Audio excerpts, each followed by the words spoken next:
কালিয়াচকে ওয়াজ করছিলাম হানাফিদের মধ্যে। তা হানাফিদের ফতোয়াতে লেখা আছে কি তামাকু খাওয়া হলো মুকরু, মাকরু কয় না, ওরা কি বলে মুকরু, মুকরু মানে ভালো নয়। তা আমি বলছি কপালে ঘরটা কি জন্য, নামাজ কেন পড়লা, আল্লাহ খুশি হবে। আল্লাহ খুশি হলে কি পাবা, যে জান্নাত পাবো। তো জান্নাত পাবা, তো তোমার মতন মানুষটা জান্নাতে গিয়ে যদি কি করে, মুকরু জিনিস খাই।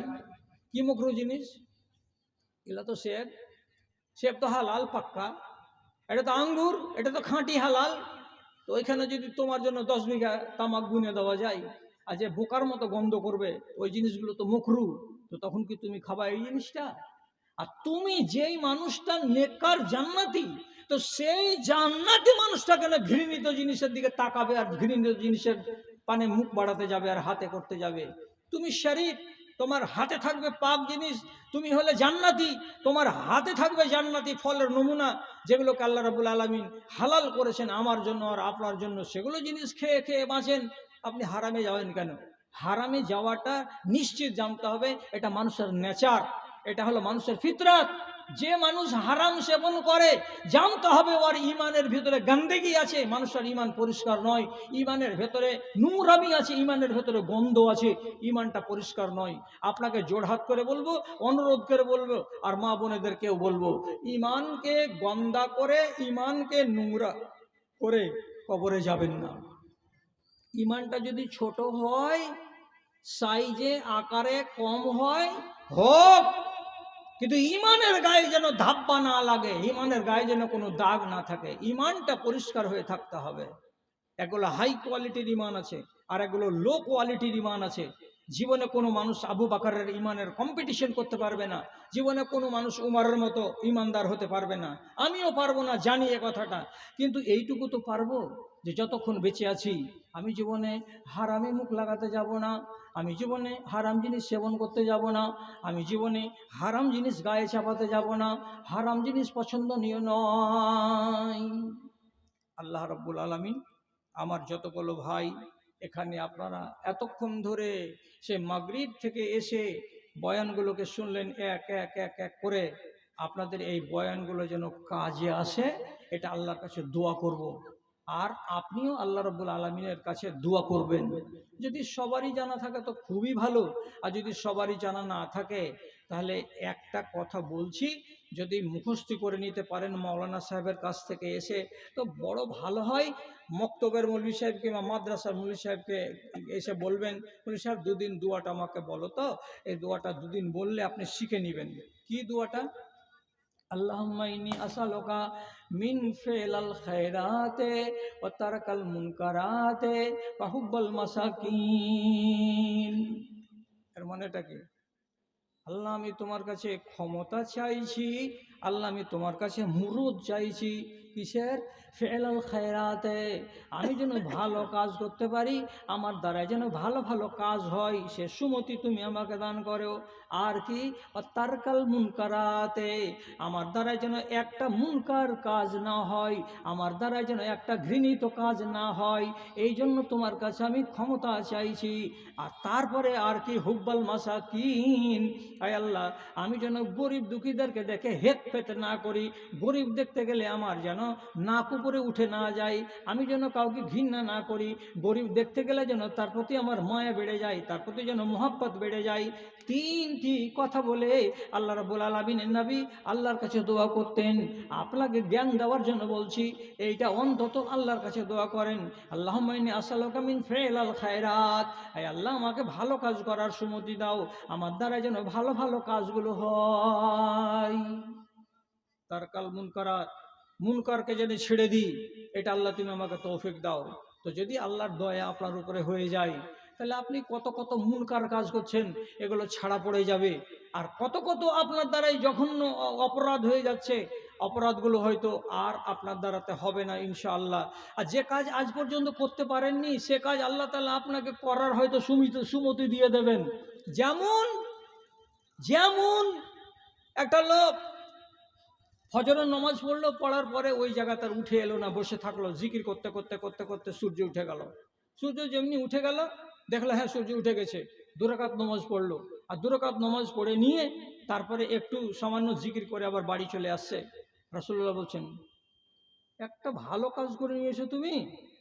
ফজরের নামাজ পড়ার পরে বসে জিকির করে সূর্য ওঠার পরে 2 রাকাত নামাজ পড়লে এই ভালো কাজটা, তো তোমাকে কি সব দেবো, কি স্বভাব দেবো? তো রাসূলুল্লাহ বলছেন ফালাহু আজরু হাজ্জাতিন তাম্মাতিন তাম্মা, এই মানুষটাকে আল্লাহ রাব্বুল আলামিন বলছেন তোমাকে একটা হজের সমান আর তোমাকে একটা উমরার সমান পূর্ণ পূর্ণ পূর্ণ নেকি দেওয়া হয়। একটা ভালো কাজ করে নিলেন। আপনি দোয়া করেছিলেন কি বলে যে আল্লাহ আমাকে দ্বারাই ভালো কাজ করাও। মা বোনেরা নফল রোজা বেশি করে, বেটা ছেলেরা নফল রোজা করে না। এখানে কয়টা লোক আছে যে যারা আশুরা রোজা করেছে? এখানে কয়টা লোক আছে যে আরাফার রোজা করেছে? অথচ মা বোনেদের ভেতরে দেখবেন শতকরা 80টাই মেয়ে ছেলে পেলে নফল রোজা খুব করে। আশুরার রোজা 2টা ওরা করবেই করবে, আরাফার রোজা ওরা 2টা করবে, একটা করবেই করবে। রমজানের রোজা করার পরে শাওয়াল মাসের 6টা রোজা ওরা, অনেক পরেশগার মেয়ে ছেলে আছে, ওরা জীবনে কোনোদিন ছাড়ে না। তো যদি কোনো একটা নারী বলে আল্লাহ তোমার কাছে দোয়া করছি আমার দ্বারা একটা ভালো কাজ করিয়ে নাও, একটা ভালো কাজ করিয়ে নাও, ওকে কি জ্ঞান দিব আমি? ওকে জ্ঞান দিচ্ছে এই কথাটা বলে, কি বলে? রাসূলুল্লাহ বলছেন প্রত্যেক চাঁদের 13, 14, 15, 13, 14, 15 এই 3 তারিখকে বলা হয় বীজ। এই 3টা তারিখে তুমি যদি নফল রোজা বানাও তাহলে আল্লাহ রাব্বুল আলামিনের কাছে তুমি এত প্রিয় হবে, তুমি এত প্রিয় হবে যে তোমার গায়ে তোমার শরীরে গুনার কোনো প্রকাশ থাকবে না, তুমি পরিষ্কার হয়ে যাবে যে কোনো গুনাহ থেকে। একটা ভালো কাজ চলে এলো মাথায়। তাহলে দোয়া করলাম কি যে আল্লাহ আমাকে ভালো কাজের সুমতি দাও। তো কি ভালো কাজ দুনিয়াতে আছে সেই ভালো কাজটা আমি করব। কোন নারী যদি বলে যে আমি এতদিন জানতাম না, আমি করিনি, আমি কালকে থেকে করব, কি কাজ করব? ফজরের বেলা উঠে যত তাড়াহুড়া থাক না কেন এই দোয়াটা 4 বার পড়বে। সুবহানাল্লাহি ওয়া বিহামদিহি আদাদা খালকিহি ওয়া রিজা নাফসিহি ওয়া মিদাদা কালিমাতিহি। আপনিও পারেন, আপনিও পারবেন। দোয়া করেছিলেন আল্লাহ ভালো কাজের মুরাদ দাও। ভালো কাজ কোনটা কোনটা কোনটা খুঁজে পাই না। আজকে একটা ভালো কাজ শিখিয়ে দিলাম কি, ফজরের নামাজের পরে এইটি ওইটি যতটি দোয়া ছিল সবটি বলা হলো।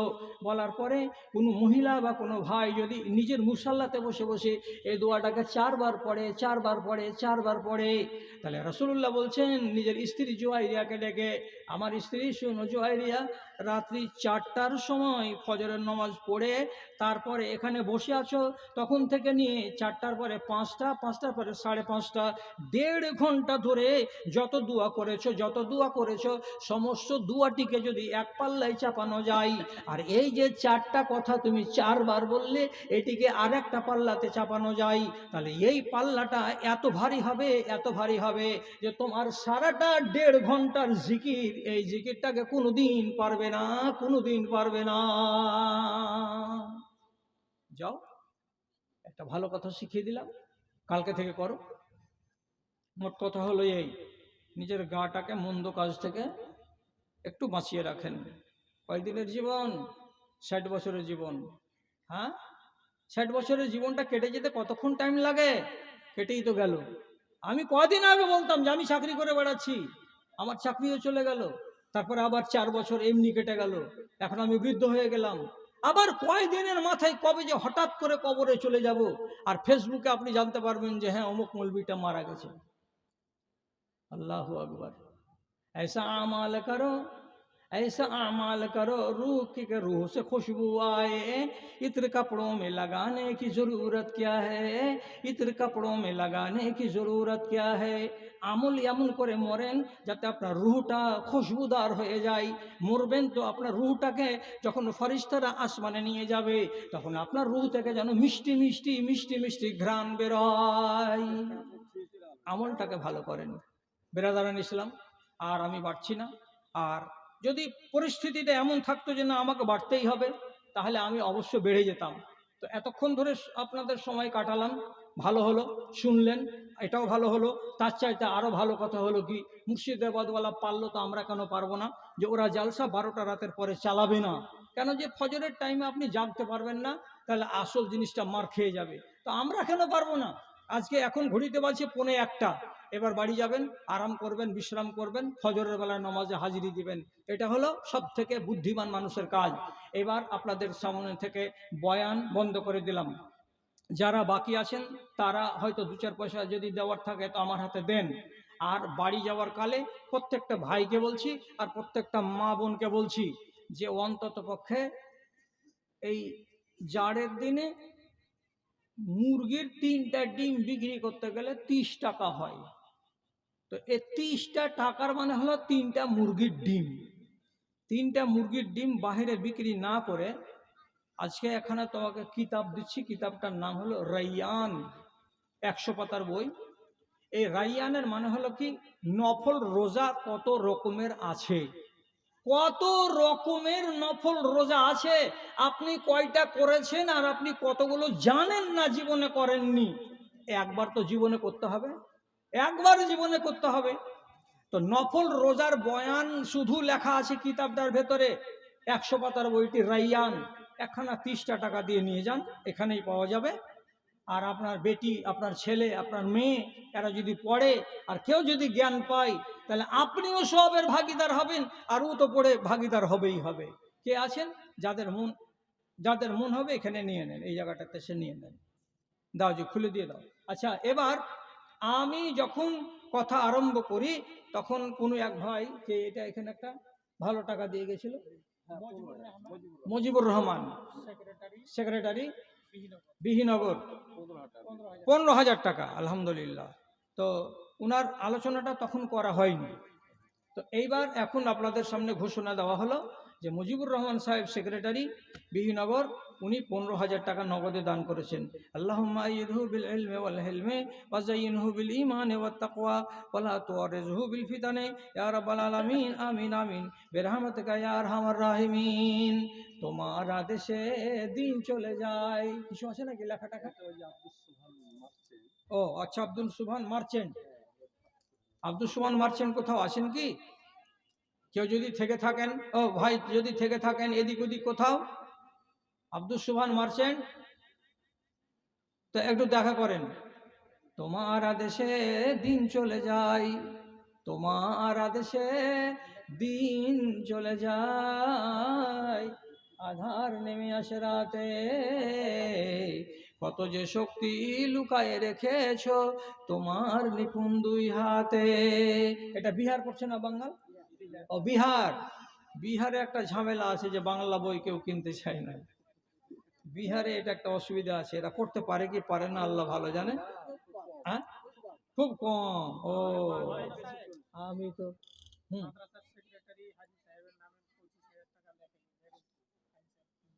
ইব্রাহিমের নামে এত বড় কি বুদ্ধাওয়ালা লোক যে, ইব্রাহিমের নামে 25,000 টাকার কথা বলা হচ্ছে।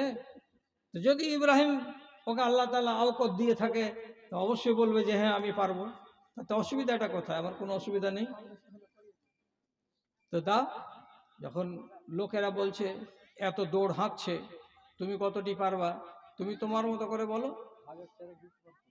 1,004 1,004 না কহে তাহলে 1,005 করো। 1,005টা একটু শুনে ভালো লাগবে। তো 1,005টাই করে দেওয়া যায়। আচ্ছা ঠিক আছে। তো মৌলভী ইব্রাহিম মাদ্রাসার এখন সেক্রেটারি, তো বললো যে আমি 5,000 টাকা মাদ্রাসাকে বাৎসরিক দানের হিসাবে আমি দেব। তাহলে এটা তার ওয়াদার ভিতরে থাকলো। ইনশাআল্লাহ আল্লাহ রাব্বুল আলামিন তৌফিক দেয় এবং তারা আহল ওয়ালকে ভালো রাখে। সেও তো অসুস্থ হয়ে থাকছে, সুগারে অ্যাটাক, আল্লাহ তাআলা যেন তার স্বাস্থ্যটাকে ভালো রাখে এবং যে খিদমত তার দ্বারা আল্লাহ তাআলা নিচ্ছেন সে খিদমতটা যেন পুরোপুরি সে দিতে পারে, আল্লাহ রেজামন্দি এর মধ্য দিয়ে যেন হাসিল করতে পারে। আল্লাহ তাকে তার তৌফিক দান করে, আমিন বিরহমাতিকা ইয়া আরহামার রাহিমিন। কিসের নেশায় ছুটে চলে বায়ু, কিসের নেশায় ছুটে চলে বায়ু, কেন বা বৃষ্টি ঝরে, কার দেশে মাঠে গাছে গাছে ফুল ঝরে ফল ধরে, যেদিকে তাকাই তোমার মহিমা, যেদিকে তাকাই তোমার মহিমা, দেখি যে বিদ্যমান, ওগো আল্লাহ মেহেরবান, আমি গাহি তোমার গান। তুমি আমায় রিজিক দিয়ে বাঁচাও আমার প্রাণ গো আল্লাহ, বাঁচাও আমার প্রাণ। তোমার আদেশে দিন চলে যায়, আধার নেমে আসে রাতে। দুশমনদের দলে দাঁড়িয়ে বলেছিল যে আমি তোমাদের সহযোগী, আমি তোমাদের সাথে আছি, তোমরা যুদ্ধ করো, তোমরা জিতবে। এই বলে খুব সাহস দিচ্ছিল কাদেরকে? তো কুরাইশের লোকেদেরকে। যখন দেখলো আসমানের দিক থেকে জিবরিল এবং ফরিস্তা নাজিল হচ্ছে, কোথায়? তো বদরের প্রান্তরে। কেন নাজিল হচ্ছে? তো মুসলমানদের সাহায্য করার জন্য। তো ইবলিস শয়তান ফেরেশতাদেরকে নিচে নামতে যখন দেখে নিয়েছে, তখন মাঠ ছেড়ে পালিয়ে যাচ্ছে, মাঠ ছেড়ে চলে যাচ্ছে। লোকেরা বলল, হাগো ভাই, এতক্ষণ ধরে তুমি বলছিলে যে আমি আছি, তোমরা চালিয়ে যাও, আমি তোমাদের সাথ দেব, সঙ্গ দেব বলছিলা, আর এখন যুদ্ধের মাঠ ছেড়ে তুমি চলে যাচ্ছ, তার মানেটা কি? কি ব্যাপার? চলে কেন যাচ্ছ? কি চলে কেন যাচ্ছ? পালাতে পালাতে উল্টো দিকে মুখ করে বলছে, ইন্নি আরা মালা তারাও না। এরে হোঁচলার দলেরা, পাগলের দলেরা, আমি জাতিতে কি তোরা জানিস কি? আমি হলাম জিনের জাত, আমি হলাম ইবলিস শয়তান। আমি মালায়েকাকে চিনি, মালায়েকা যখন নাজিল হয় তখন আমি দেখতে পাই। তো আমি যা দেখতে পাচ্ছি তোমরা তা দেখতে পাও না। এখন আমার চোখের সামনে বদরের মাঠে হাজারের বেশি আল্লাহর ফেরেশতা নাজিল হলো, এদেরকে পারা যাবে না, এদেরকে পেরে উঠতে পারবে না। তাই জন্য এখান থেকে আমি পালিয়ে গেলাম। আর পালিয়ে যাওয়ার পরে সাথে সাথে বলছি, ইন্নি আখাফুল্লাহ ওয়াল্লাহু শাদীদুল ইকাব, আমি আল্লাহকে ভয় করি। কেন? যে আল্লাহ হলেন কঠিন আযাব দেনেওয়ালা। কেন পড়লাম আয়াত দুটা? আমি এই জন্য পড়লাম যে ইবলিস শয়তান বলছে আমি আল্লাহকে ভয় করি। আচ্ছা, আপনি এই আয়াত দুটা থেকে যদি একটু জ্ঞান করেন যে ইবলিস শয়তান যদি আল্লাহকে বলে ভয় করে, তো আপনাকে আল্লাহকে বলে ভয় করতে হবে না? হবে না? আমার মা খালাগুলো যে দুনিয়াতে আছে এতগুলো, তো তারা তাদের জিন্দেগানিতে যেভাবে চলছে, ওরা কি বুঝতে পারে না যে আমি কোনটা অন্যায় করছি আর কোনটা আল্লাহকে নারাজ করা কাজ আমার দ্বারাই হচ্ছে? তখন তার দিলের ভেতরে কি আল্লাহ নামের ভয়টা তৈরি হবে না? ভয়টা কবে হবে? ভয়টা কবে হবে? আপনার জানে ভয় নেই, আপনি মন্দ কাজ করেই চলে যাচ্ছেন। তো বলছে যে মুলি সাহেব, তোমরা বছরে একবার করে আসবা, আর আসার পরে মেয়ে ছেলেকে আর আমাদেরকে ওয়াজ করে দিবা, আর ওয়াজ করে দিতে গেলে আমাদের সংশোধন হয়ে যাবে, আমরা নিজেদেরকে সংশোধন করে নেব। তো এর আগের বছরও তো ওয়াজ হয়েছে, তার আগের বছরও তো ওয়াজ হয়েছে, আপনাদের ভেতরে সংশোধনটা কেন দেখতে পাই না? কেমন? আপনাকে সংশোধন দেখতে না পাওয়ার মানে কি বললাম? আপনাকে উদাহরণ দিয়ে বলছি। একদিন রাসূলুল্লাহ উম্মে সালমার বাড়িতে ছিলেন, এটা তার এক বিবি। উম্মে সালমার বাড়িতে রাত কাটিয়েছেন। রাত কাটিয়ে যখন সকাল হলো, তো দেখা যাচ্ছে রাসূলুল্লাহর চোখ দুটো লাল লাল। মানুষ জেগে থাকলে রাতের বেলায় চোখ লাল হয় না? চোখ লাল হয়ে যায়। রাসূলুল্লাহর চোখ দুটো লাল দেখতে পেয়ে উম্মে সালমা রাদিয়াল্লাহু তাআলা আনহা জিজ্ঞেস করে বলছেন নিজের স্বামী রাসূলুল্লাহকে, কি বলছেন? আরে কাল্লাইলাতা ইয়া রাসূলুল্লাহ, হে আল্লাহ পাকের রাসূল, আপনি আজকে রাত জেগেছেন মনে হয়, রাতের বেলায় ঘুম হয়নি মনে হয়। আপনি কেন জাগলেন? কিসের জন্য আপনার ঘুম এলো না? আপনার চোখ দুটো লাল লাল কেন হয়ে আছে? যখন বিবি এমন কথাটা বললেন, তখন আল্লাহর নবী জবাব দিয়ে বলছেন নিজের স্ত্রীকে, হ্যাঁ বিবি, আমি রাতের বেলায় আজকে জেগেছি, আমার সারা রাত ঘুম হয়নি, আর ঘুম না হওয়ার কারণে আমার চোখ দুটো লাল হয়ে আছে। কেন ঘুমাইনি? কেন ঘুমাইনি? তো রাসূলুল্লাহ বলছেন, ইন্নী ওয়াজাদতু আলা ফিরাশি তামারাতান, আমি রাতের বেলায় যখন এখানে ঘুমাতে আসি, তখন আমার বিছানের উপরে একটা খেজুরের দানা পেয়েছিলাম, একটা খেজুরের দানা পেয়েছিলাম, খেজুর পেয়েছিলাম। আমি খেজুরটাকে নিলাম, আর নেওয়ার পরে ফেলে দিয়ে, বিচিটাকে ফেলে দিয়ে, মুখে ফেলে দিয়ে চিবিয়ে আমি খেয়ে নিলাম। যখন আমার গিলা হয়ে গেল খেজুরটা, তখন আমার মনে সন্দেহ হয়ে গেল এই খেজুরটা এলো কোথা থেকে? হতে পারে মসজিদ থেকে চলে এসেছে, ছোট বাচ্চা কাচ্চা আমার নাতিরা হয়তো মসজিদ গেছে বেড়াতে, আর মসজিদে জাকাতের খেজুর রাখা আছে, ওসরের দানা রাখা আছে। তো জাকাতের খেজুরের যদি একটা দানা এখানে আমার বিছানায় চলে আসে, আর ওই দানাটা যদি আমি খেয়ে নেই, তাহলে আমার উপরে সাদকা খাওয়া হারাম আছে। আমি তো সাদকা খেতে পাবো না। তো যদি খেজুরটা সাদকার হয়ে থাকে আর আমি যে হারাম খেয়ে নিলাম, তো এই হারাম খাওয়ার জবাবটা আমি আমার রবকে কিয়ামতের দিন কি দেব? এই চিন্তা যখন আমার মাথায় এলো, তখন এই একটা খেজুরের দানা খাওয়ার কারণে সারা রাত চিন্তা করতে করতে করতে করতে আমার ঘুম এলো না, আমার ঘুমটা নষ্ট হয়ে গেল, আর জেগে জেগে রাত কেটে গেল। একটা হারাম নিজের সম্ভাবনা মনে করলেন যে হয়তো এটা হারাম, তার মানে কি সাদকার খেজুর খেয়ে নিয়েছি, আর এই সম্ভাবনা বা এই আশঙ্কা মনে করে তিনি এতটা ভয় করলেন যে সারা রাত ঘুমাতে পারলেন না। আর আপনি বহাল তবিয়তে হারাম খেয়ে আর হারাম গিলে আপনি বাড়ি আসছেন, ঘুমাচ্ছেন, আপনার কোনো অসুবিধা হয় না। তো তাহলে আপনার ভয়টা কোথায় গেল? আপনি আমাকে হয়তো আওয়াজ দিয়ে বলবেন যে মনি সাহেব, কোথায় আমরা হারাম খাই? আরে হারাম সব সময় খাই না, কিন্তু দিনের বেলায় যদি একটা মানুষ কোনো বাজারে গিয়ে এক গ্লাস খেয়ে নেয়, তো ওর অ্যাকশন কতক্ষণ থাকে তা তো আপনার জানা আছে।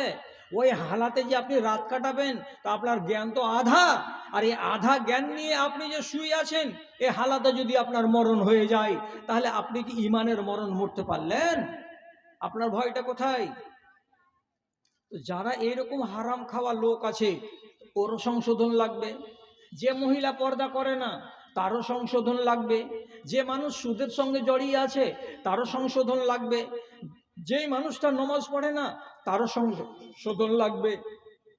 আপনার সংশোধন কেমন করে করব? সংশোধন করতে গেলে নিয়ম আছে। কড়া কথা বলে সংশোধন করা যায়, গালে থাপ্পড় মেরে সংশোধন করা যায়, পা দিয়ে একটা লাত মেরে দিয়ে সংশোধন করা যায়। মানুষকে বয়কট করে দিতে হবে। বয়কট মানে কি? তোর সঙ্গে চলবো না, তোর সঙ্গে বলবো না, তোর সঙ্গে আমরা সমাজ উঠা বসা করবো না, তোকে এক ঘরে করে দিলাম। এইভাবে মানুষকে যদি বয়কট করে দেওয়া যায়, তাহলে বয়কট করে দিয়েও মানুষকে সংশোধন করা যায়। তো এখন আমার ভাই আর আমার বোনেরা, এই দেশ বলে নয়, আমার নিজের দেশ, আমার এলাকা আর পশ্চিমবাংলার যেখানে বলবেন সেখানেই দেখবেন কোনো না কোনো রোগ, কোনো না কোনো রোগে আক্রান্ত হয়ে আছে। তাহলে আমি কয়টা রোগ সারাতে পারবো আর কয়টা রোগের ওষুধ আপনাকে আমি শোনাতে পারবো? শেখ সাদি রহমতুল্লাহ আলাই বলেছিলেন, তানহামা দাগ দাগ মিশোদ পাম্বা পূজা পূজা মিদেহাম। মানুষের শরীরে যদি এক জায়গাতে ক্ষত হয়, তাহলে সেইখানে তুলা আর মলম বসানো যায়। আর মানুষের শরীরে যদি সারাটাই চামড়ায় ক্ষত হয়ে যায়, দাগ হয়ে যায়, ঘা হয়ে যায়, তাহলে সারাটা শরীরে কি মলম লাগানো যায়, তুলা লাগানো যায়। যেমন সারা শরীরে ক্ষত হয়ে গেলে মলম লাগানো যায় না, ঠিক সেই রকমই আমার সমাজের ভাইদের দিকে যখন তাকাই, বোনেদের দিকে যখন তাকাই, তখন দেখি এক একটা মানুষ একটা রোগে নয়, 5টা 6টা 7টা 8টা রোগে আক্রান্ত হয়ে আছে। তাহলে আমি ওর কোন রোগটা সারাই? কোনটা সারাবো? আপনার রোগ আমি কোনটা সারাবো? ভাইজান, একটা কথা বলি, মানুষকে যদি মারার মতো ক্ষমতা চলে, কাউরি যদি চলে, তাহলে মেরে সংশোধন করো। আর যদি ক্ষমতা না চলে, তো আমার ওয়াজ শোনার পরে অযথা কাউকে মারতে যেও না, না তো তুমি নিজে মার খেয়ে বড় লোক হয়ে যাবা। যদি সামাল দিতে পারো তো মেরে সংশোধন করো, আর না হয় হাত দিয়ে করো, না হয় মুখে কথা বলো। আমি একটা মিঠা হাদিস বলছি আপনাকে। মিঠা হাদিসটা কি? মা বোনেরা যতটি ছিলেন চলে গেছেন, অল্প কটি আছেন, তারাই যদি কথাটাকে বহে বাড়ি নিয়ে যায়, তাহলেও এই কথাটা থেকে যদি একটা মা উপকৃত হয়ে যায়, আলহামদুলিল্লাহ। কি কথা? আবু বকর সিদ্দিকের বেটা আব্দুর রহমান আর আব্দুর রহমানের একটা বেটি সাবালিকা বেড়াতে এসেছে কার কাছে? তো ফুফুর বাড়ি। ফুফুটাকে হযরতে আয়েশা। তাহলে আয়েশা হলেন ফুফু, ফুফুর বাড়ি বেড়াতে এসেছে কে? ভাতিজি।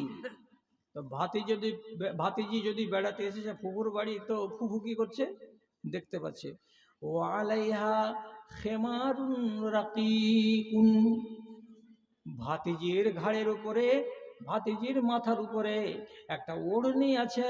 তো ওড়নিটা বড্ড পাতলা, আমরা যাকে বলি প্যানপেনে, পাতলা। যে ওড়নি গায়ে দিয়ে আছে, মাথা চাপিয়ে আছে বটে, কিন্তু ওড়নি দিয়ে তার মাথার চুল দেখা যাচ্ছে, ওড়নি দিয়ে তার ঘাড় দেখা যাচ্ছে, ওড়নি দিয়ে তার গলা দেখা যাচ্ছে। এত পাতল ঝেরঝেরে ওড়না গায়ে দিয়ে আছে ভাতিজি। তখন আম্মা আয়েশা কি করলেন? ভাতিজিকে কাছে ডাকলেন। আর ডাকার পরে যেমন কোনো মানুষ কারি গা থেকে জোর করে কাপড়কে কেড়ে নেয়, ঠিক ওই রকমই ভাতিজির ঘাড় থেকে, মাথা থেকে জোর করে ওড়নাটাকে কেড়ে নিলেন। আর নেওয়ার পরে তাকে ছিঁড়ে দিলেন, টুকরা করে দিয়ে বললেন, এটাকে অন্য কাজে লাগিয়ে দিও, এখানে মাথায় তোমাকে দিতে হবে না। আর তারপরে নতুন একখানা ওড়নি বাক্স থেকে বের করে দিলেন। ওই ওড়নিটা হলো মোটা, ওড়নিটা হলো গপস। মোটা ওড়নিটা ভাতিজির ঘাড়ের উপরে চাপিয়ে দিয়ে বলছেন, যখন এরপর থেকে তুমি বাইরে যাবে তখন এই ওড়নিটা গায়ে দিয়ে যাবে, যখন তুমি রাস্তাতে বের হবে তখন এই ওড়নিটা মাথায় চাপিয়ে যাবে। কেন? যে এটা হলো গপস, এটা হলো মোটা। এটা যদি মাথায় দেওয়া যায়, এটা যদি ঘাড়ে চাপানো যায়, তাহলে তোমার মাথার চুল দেখা যাবে না, ঘাড় দেখা যাবে না, শরীর দেখা যাবে না, এতে পর্দা হবে। আর যেটা আগের ওড়না ছিল সেটাতে তোমার পর্দা হবে না। এই জন্য তোমাকে জিন্দেগির মতো নিষেধ করলাম, এমন পাতলা ওড়না জীবনে মাথায় চাপাবে না। এবার রোগ কয়টা? তো দুটা।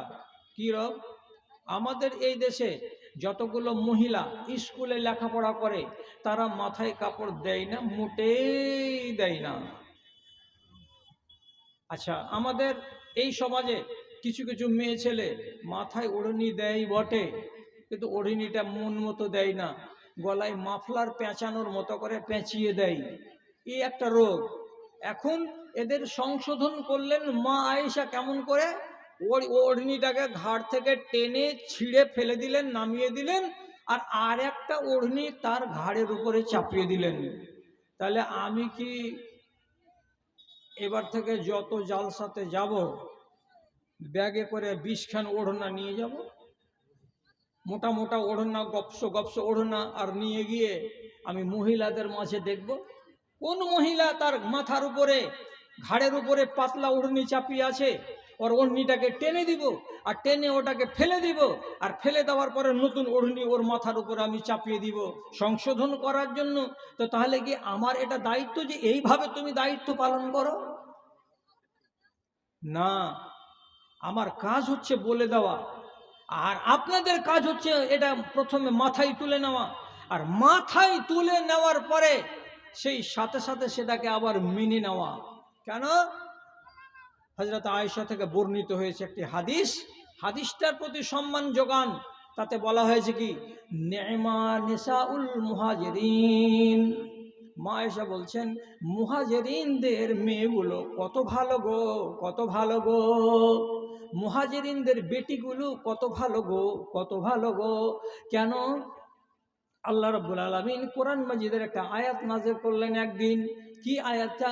ওয়ান ইউলকিনা মিন জালাবিবিহিন্না আলা জুয়ুবিহিন্না। হে নারীরা, তোমরা বাইরে বেরোবে তখন তোমাদের বড় চাদরগুলোকে গলায় পেঁচিয়ে রেখে দিও না, মাথা পর্যন্ত রেখে দিও না। তোমরা চাদরটাকে নিজের সামনের দিকে সিনার উপরে ঝুলাও, বুকের উপরে ঝুলিয়ে রাখো, বুকটাকে ঢেকে রাখো, বুকটাকে খোলা রাখতে যাবে না। এই আয়াতটি যখন নাজিল হলো তখন মসজিদের ভেতরে যত মুহাজিরিনদের বেটিরা ছিল এরা তখন করলো কি, সাথে সাথে নিজেদের চওড়া চওড়া ওড়নাগুলোকে ফেড়ে দুখান করে নিল, একটা অংশ দিয়ে নিজের মাথাটাকে মজবুত করে বেঁধে নিল যাতে তাদের চুল দেখা না যায়, তাদের মাথা দেখা না যায়, আর আরেকটা অংশটা তারা ঘাড়ের উপরে চাপালো যাতে করে তাদের সিনাটা খালি না পড়ে যায়। মসজিদের ভেতরে সাথে সাথে আয়াত নাজিল হওয়ার পরে তারা মেনে দেখালো, তারা করে দেখালো।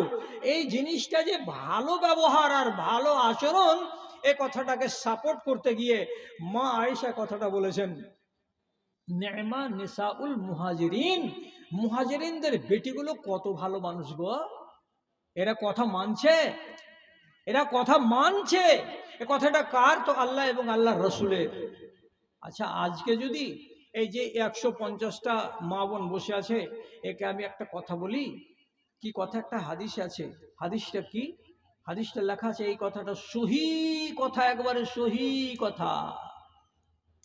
তোমাদের এই হাত দুখানা যদি এমন একটা কাদাতে ডুবে যায়, যেই কাদাতে শুয়ার শুয়েছিল, নাপাক শুয়োর, সেই শুয়ারের ডুবে থাকা কাদাগুলো তোমার হাতে যদি লেগে যায়, তো এই হাতে শুয়োরের গায়ে মাখানো নাপাক মাটিগুলো যদি লেগে যায়, তাহলেও এটা ভালো। কিন্তু তোমার এই পাক হাতখানা যেন কোনো আজনাবি পুরুষ লোকেরা গায়ে না লেগে যায়। আজনাবি পুরুষের গায়ে লেগে যাওয়া কত সাংঘাতিক, কাদা মাখানো শুয়োরের গায়ে হাত লেগে যাওয়াটা আমি ভালো করে জানি। শুয়োরের গায়ে যদি হাত লাগে তো হাত নাপাক হয়ে যায়, না ধুতে গেলে পাক হয় না। তো নবীজি বলছেন, শুয়োরের গায়ের কাঁচা কাঁচা এই কাদাগুলোতে যদি তোমার হাত লেগে যায় তো এটাও ভালো মনে করিও, কিন্তু তোমার হাতখানা যেন কোনো আজনাবি বেটা ছেলের গায়ে না লেগে যায়। যদি আজনাবি বেটা ছেলের গায়ে লাগে তো তাহলে এটা তোমার জন্য সাংঘাতিক অপরাধ হবে, এটা তোমার জন্য কঠিন কথা হয়ে যাবে। কেন? যে তুমি আল্লাহর আইনকে উল্লঙ্ঘন করেছো, আল্লাহর আইনকে তুমি বুড়ো আঙুল দেখিয়েছো। শুয়োরের গায়ে হাত লাগা ভালো, তো কোনো অচেনা বেটা ছেলের শরীরে হাত লাগানো জায়েজ নয়। তাহলে এই গ্রামে যারা হয়তো লেখাপড়া করছে, যে মহিলা, সে হয়তো মানে আর মেনে চলে, আর যারা যারা হয়তো মাদ্রাসায় লেখাপড়া করে না, তারা তো শরীয়তকে বুড়ো আঙুল দেখায়।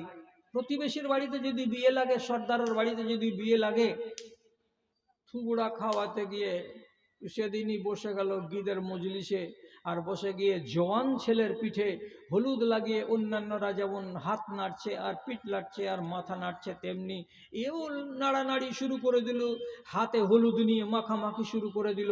আল্লাহর কসম খেয়ে বলছি, আল্লাহর কসম খেয়ে বলছি, এই হাতখানা কোনো বেগানা পুরুষের গায়ে তোমার লাগানোর চাইতে কোনো একটা শুয়োরের গায়ে লাগাও, সেটাও ভালো, কিন্তু এই কাজ করতে যেও না। মানবে? কেউ মানবে?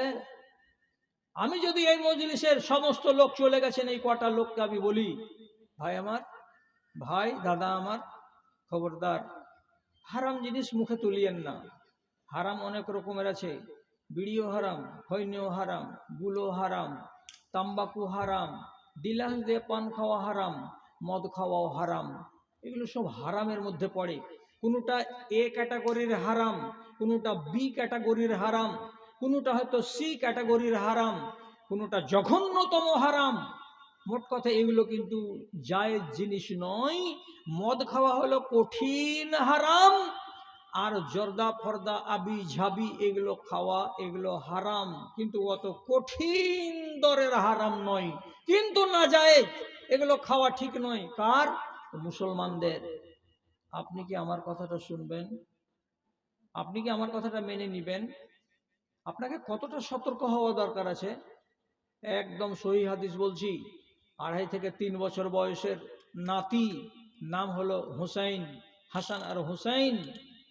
রসুল্লাহর বাড়ি আর রসুল্লাহর মসজিদ লাগালাগি।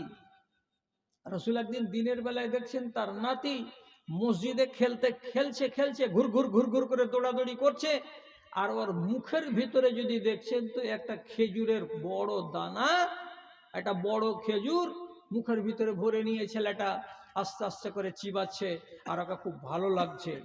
খেজুর তো খাওয়ারই জিনিস, মুখে পুরে নিয়েছে, আর বাচ্চা ছেলে হযরত হুসাইন এটাকে চাবাচ্ছে মুখে পড়ে।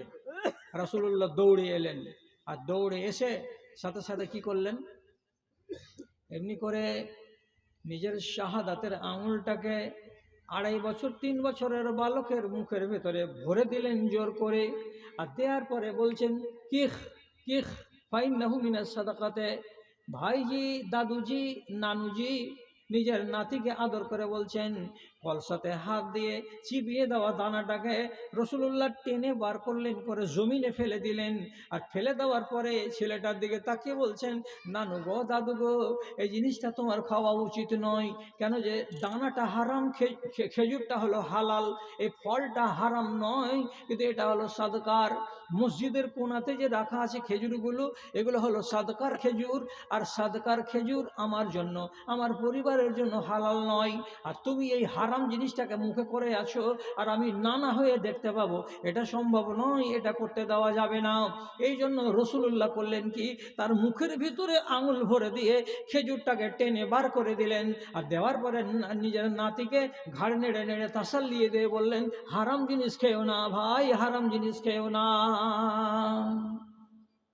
এখন ওয়াজ করি বলে আমি খাট্টা খেয়েছি। এখন যতটি লোক আছে এই এই গ্রামগুলোতে, আমাকে তাহলে সকালবেলায় দেখে বেড়াতে হবে, এই তোমার মুখে খৈনি আছে নাকি, হ্যাঁ দেখি মুখ ফাড়াও। তাহলে আর মুখে হাত ভরে আঙুল ভরে ওর খৈনিকে টেনে টেনে আমাকে বের করে দিতে হবে।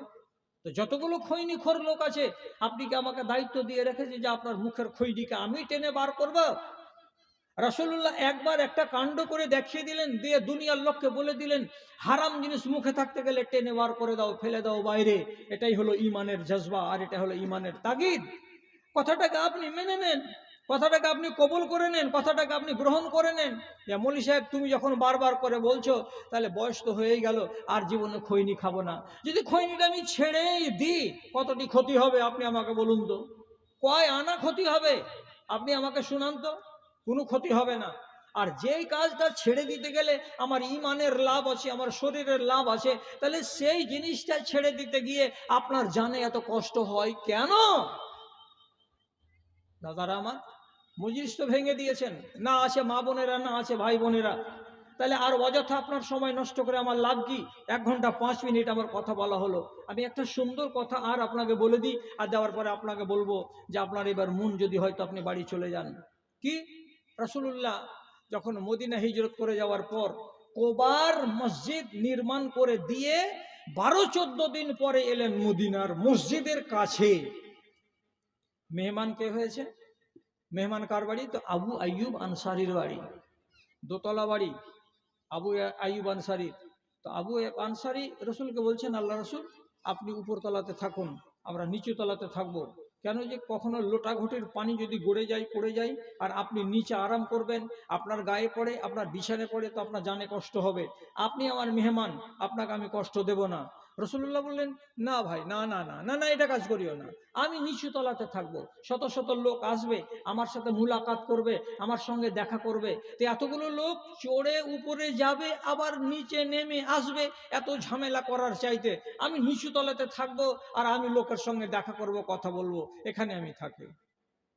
ঘণ্টাখানিক, একদিন একবেলা পর খানা এলো। আবু আইয়ুব আনসারির বাড়িওয়ালি তৈরি করে দিয়েছে খানা।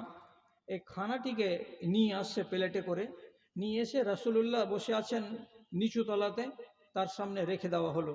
যে আবু আইয়ুব আনসারি মেজবান, উনি এবার মিঠা সুরে বলছেন, রাসূলুল্লাহ আপনার জন্য যা আমি পেরেছি সেই খানা তৈরি করেছি, আপনি দয়া করে খানাটা খেয়ে নেন। রসুল খাবার নিয়ত করে খানার গোড়াতে এসে বসলেন। তো খানাটাকে এমনি করে হাত দিয়ে যদি দেখছেন, তো এর ভেতরে কাঁচা পেঁয়াজ লাগানো আছে, কাটা আছে, কাঁচা রসুন আছে, খানার ভেতরে জায়গায় জায়গায় লেগে লেগে। রসুল্লাহ প্লেটটাকে সরিয়ে দিলেন, সরিয়ে দূরে করে দিলেন। আবু আইয়ুব আনসারি একটু পরে এসে দেখে বলছেন, আপনি খানা খাননি? না, খানা খাইনি। খানা খাবেন না? না, খানা খাবো না। তো কেন খাবেন না? তখন রসুল্লাহ ছোট্ট করে জবাব দিয়ে বলছেন, ফাইন্নি উনাজি মান লা তুনাজি, ফাইন্নি উনাজি মান লা তুনাজি। আমি এমন একটা সত্তার সঙ্গে কথা বলি যার সঙ্গে তুমি কথা বলো না। আমি এমন একটা সত্তার সঙ্গে মত বিনিময় করি কাছাকাছি, তুমি তার সঙ্গে করো না। এর মানে কি, আমার কাছে আসে জিবরিল আলাইহিস সালাম, তিনি এত নাজুক যে জিবরিল আলাইহিস সালাম বড্ড নাজুক। তার জন্য আমি যদি এই জিনিসটা খাই আর খাওয়ার পরে আমার মুখ দিয়ে কাঁচা কাঁচা পেঁয়াজের গন্ধ বেরোয়, কাঁচা কাঁচা রসুনের গন্ধ বেরোয়, তাহলে জিবরিল আলাইহিস সালামকে ভালো লাগবে না, সহ্য করতে পারবে না, তার জানে কষ্ট হবে।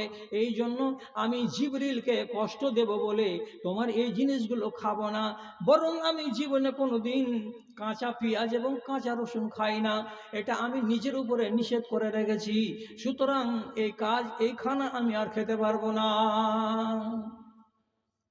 সরিয়ে দিলেন খানা তো সরে গেল। ওই জায়গাতে আবু আইয়ুব আনসারী রাসূলুল্লাহর সামনে বলছেন, ইন্নী ওহাররেমু মা তুহাররেমু, হে আল্লাহ রসুল, আপনি যে জিনিসটাকে নিজের উপরে হারাম করে রেখেছেন, আমি আপনার ভালোবাসায়, আমি আপনার মুহাব্বতে পড়ে ওই জিনিসটাকে আমিও হারাম করে নিলাম। আপনি যেমন নিজের উপরে হারাম করে রেখেছেন কাঁচা পেঁয়াজ এবং রসুন কখনো খান না, তেমনি আমি কসম খেয়ে বলছি আগামী জীবনে যতদিন বাঁচব, জীবনে কোনো দিন কাঁচা পেঁয়াজ এবং কাঁচা রসুন আমি মুখে লাগাবো না। রাসূলকে ভালোবাসার নিদর্শন কি দিয়ে দিলেন? আপনি এই জিনিস পছন্দ করেন না, তো আমি এই জিনিস পছন্দ করি না, এটারই নাম হলো মুহাব্বত, এটারই নাম হলো রাসূলুল্লাহর ফরমানকে মেনে নেওয়া, ইতাআত থেকে কবুল করে নেওয়া। তিনার কি অসুবিধা ছিল? আবু আইয়ুব আনসারী কি জিবরিলের সঙ্গে কথা বলেন? উনার কোন অসুবিধা ছিল? অসুবিধাটা কি? রাসূলুল্লাহ মুহাব্বত করতে আমি ভালোবাসি, এবং রাসূল যখন এই জিনিসটাকে পছন্দ করেন না, তখন আমি ওই জিনিসটাকে পছন্দ করব না। এটাই তো ঈমানের তাগিদ। ভাইজানেরা, এটা তো পেঁয়াজের ব্যাপার নয়, এটা তো রসুনের ব্যাপার নয়, এই জিনিসগুলো হলো অত্যন্ত নোংরা জিনিস, অত্যন্ত বাজে জিনিস, যে জিনিসগুলো আপনারা মাঝে মাঝে সেবন করে থাকেন। আপনি নিজে কোনো একজন সিধা সাদা মানুষকে, একদম শরীফ একটা ভদ্র মানুষের পাশে বসে দেখবেন আর গল্প করে দেখবেন, তো আপনার মুখটা যদি খৈনি খাওয়া হয়, আপনার মুখটা যদি তিরাঙ্গা খাওয়া হয়, আপনার মুখের ভেতরে যদি মধু থেকে থাকে, তাহলে এইরকম মানুষের সঙ্গে কথা বলতে গেলে মনে হবে যে আমার চারিদিকে তিরাঙ্গার বাগান আছে, চারিদিক থেকে খালি তিরাঙ্গারি বাজে গন্ধ আসছে, বসে থাকা যায় না, ওই জায়গাটাতে শ্বাস নিতে পারা যায় না। যারা সেবন করে না তাদের জানে এতটা কষ্ট হয়। এই জন্য আমার অনুরোধ, অনেক ভাই বলে এটা তো হারাম নয়, জি এটাকে তো আলেমেরা বলেছে মাকরু। মাকরু মানে ঘৃণিত, ঘৃণিত মানে কি, যে জিনিসটা পছন্দনীয় নয়। তো আপনি জান্নাতি লোক হয়ে আপনি ঘৃণিত জিনিস কেন মুখে করবেন? জান্নাতি মানুষের মুখে জান্নাতের ফল যাবে। আল্লাহ তাআলা কি কোরআনে বলেছেন? যত দুনিয়াতে ফল আছে, এই ফলগুলোকে কি বলা হয়েছে? যে মুতাশাবে, তাশাবু, মানে এইরকম ফলেরই নমুনা যেটা আছে দুনিয়াতে, অরিজিনাল ফলটা আছে জান্নাতে। তাহলে জান্নাতে সেব পাওয়া যাবে, আঙ্গুর পাওয়া যাবে, কিশমিশ পাওয়া যাবে, বাদাম পাওয়া যাবে, নাশপাতি, চোরা সবই পাওয়া যাবে। তাহলে এই ফলগুলোকে আল্লাহ রাব্বুল আলামিন দুনিয়াতে এনে রেখেছেন, হাজার হাজার হালাল ফল, এগুলো জান্নাতীদের খাবার। আপনি যদি নিজেকে জান্নাতি বলেন, তো তাহলে কিসের জন্য ঘৃণিত জিনিসে মুখ লাগাতে যাবেন? ঘৃণিত জিনিসে মুখ লাগাতে যাওয়া শরীফ ইনসানের কাজ নয়।